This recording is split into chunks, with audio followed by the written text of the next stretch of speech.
1951 NRC tauki haibase manipura mangwada samumda amale de aduna aduma do sepe masina se ko kudura da kuina pressure to bani aduna ekoi gidi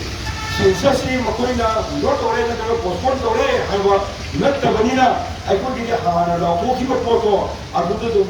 akoi sanction mi nasi haiwa bomduni ekoi tan tara de ki hobudura ba self enumeration se कोई बोलो तो बनी है ना programme लाखों की बनी मरम दी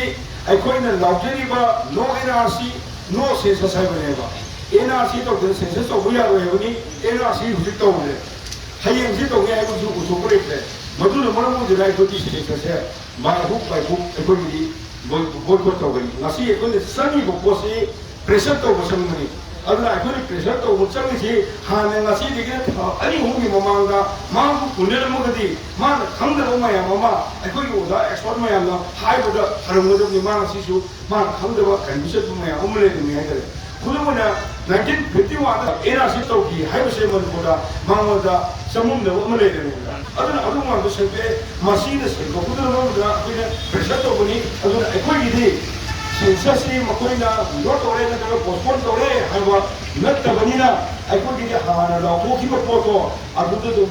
akoi sanction mi nasi haiwa bomduni ekoi nasi to si ngasi ni mangani shubuni tang tara tereda nadega huli boti awat tang tara to sida makoina na kukur bagi masjid re fium sidigi ken akal ba kongjung sanction mi nasi ekoi punna कोई long winner का कोई जैसे थुंगों का तो कोई NRC update होने ना बा